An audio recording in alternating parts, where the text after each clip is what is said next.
Hi, boys and girls. It's Miss Rice, and I'm here with the April Book of the Month. Well, you know, April brings our spring testing, and sometimes that's a time that brings a little stress and a little anxiety. But I don't feel stress and anxiety because I know that our boys and girls have been doing an amazing job, and our teachers have as well. You all have learned so much, and you've worked so hard. But for fun this month, I chose a book called Testing Miss Malarkey. And this book is a very funny book, and it really pokes fun at testing and how some people get so stressed out and so worried about their test. So I wanted to choose this book because I really wanted you all to look at how silly it is to be so nervous and worried. Boys and girls, you've worked so hard, and I couldn't be more proud of you. And I'm so proud of your teachers, too. And so when you take a test like the Georgia Milestones, all that is for us to see what kind of job we're doing teaching and what kind of job you're doing learning. But it doesn't tell the whole story about you. It doesn't talk about you as a person and you as a problem solver and you as a helper, you as a good friend, you as somebody who likes to play with your friends at recess and make sure that everyone's included, or invite a friend to sit at lunch with you, or see somebody who's sad and help cheer them up. It doesn't tell us all those great things about you, about who you are on the inside and how you live to serve and help other people. So while the test is important and we do want you to do your best job, I do hope that you'll enjoy this book and look at it as just another day that we'll be showing what we know and that you don't have to be nervous or worried about it. Let's read. Testing Miss Malarkey by Judy Finchler, illustrations by Kevin O'Malley. Miss Malarkey is a good teacher. Usually she's really nice. But a couple of weeks ago, she started acting a little weird. She started talking about the test, the Instructional Performance Through Understanding Test. I think Miss Malarkey said it was called the IPTU test. But Miss Malarkey said the test wasn't that important. She said it wouldn't affect our report cards and it wouldn't mean extra homework. And if we didn't do well, we'd still go on to the next grade. At recess, we played multiplication mambo.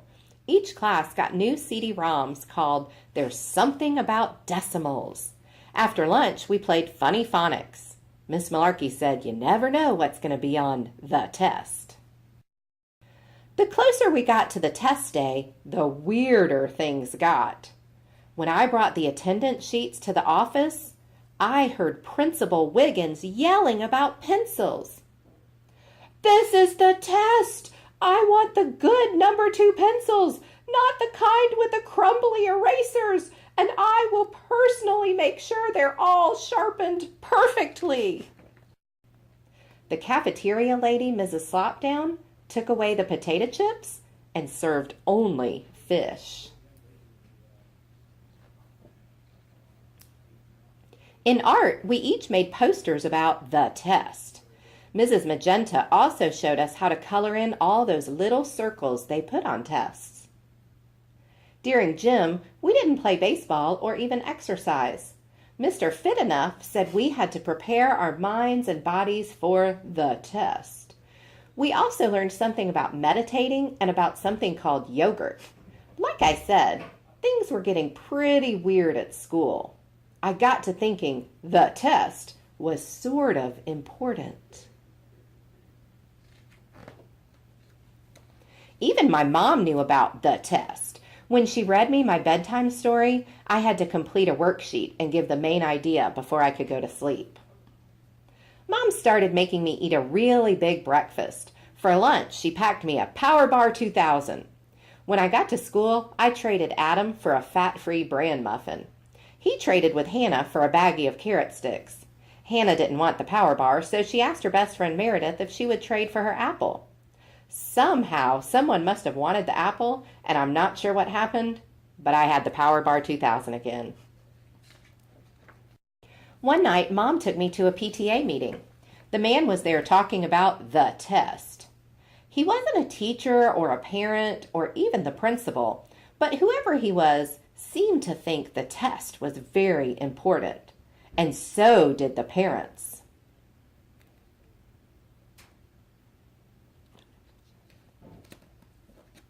The day of the test, the janitor, Mr. Surly, closed off the whole hallway. You couldn't even walk down it unless you had a pass, and you had to whisper.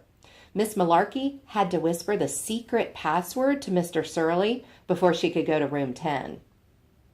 That morning, there were more teachers than kids waiting for the nurse.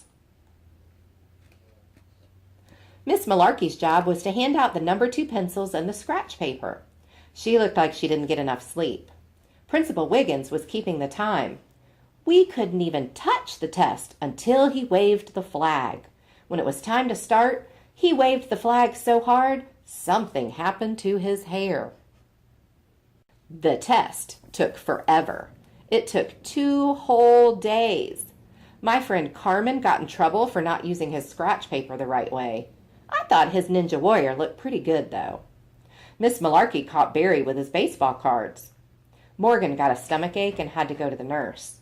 The hall monitor gave her such a hard time, she threw up right in the hall. When Miss Malarkey said to erase all your pencil marks, Janet erased her whole test. Principal Wiggins was in the room for a while, but he had a stomachache and had to go to the nurse. I hope he didn't throw up in the hall, too. After the test, everybody got prizes and had treats, and we got extra recess. Even Stephen, who fell asleep 2 times during the test. Miss Malarkey looked wiped out, and she didn't even take the test. It's been a long time since we took the test. Things are back to normal. Principal Wiggins isn't yelling quite as much. The cafeteria lady started serving potato chips again. Mom's packing me good old peanut butter and jelly sandwiches. And Miss Malarkey is letting her fingernails grow real long. I guess the test really wasn't that important after all.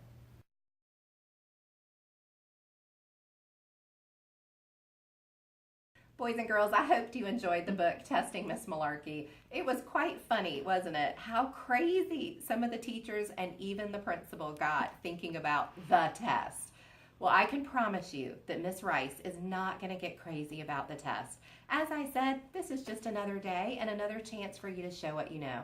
I do want you to do your best, but I do not want you worried or stressed or anxious. Your teachers have done an amazing job preparing you. Now what you can do is make sure you get a good night's sleep, eat some breakfast, come to school with your brain ready to show what you know. And that's all I ask from you. Boys and girls, our word this month is perseverance. And I think it's a great word in April, both because we have to take the test, and for the 3rd and 4th graders, our test is going to take 3 days. For the 5th graders, their test is going to take 5 days. And sometimes we get a little bit tired. We may be gung-ho on day 1, but by the time day 4 and 5 comes around, we're getting a little tired. So I want you to use perseverance, which means to keep going. Even when things get challenging, when you get a little tired, when you're not sure you want to keep going, when you persevere, that means that you keep trying and you keep doing your best. April's also a month. We've just had spring break, and what a wonderful break it was, but the end of the year is coming. And so sometimes we get a little not quite focused on what we need to do. So I'm also going to ask you, boys and girls, to persevere through the rest of this year. I want you to give your very best to your teachers. Even though our test is almost over, we still have a lot of learning to do. We don't stop learning and teaching just because we've taken the Georgia milestones in April. We still have the rest of April and May, quite a long time, about 6 more weeks, to do some great teaching and learning. So I want you to persevere through these next 2 months and make sure you're doing your very best to be the absolute best student you can be. Because at Cumming Elementary, we be, believe, and become. Have a wonderful day, boys and girls.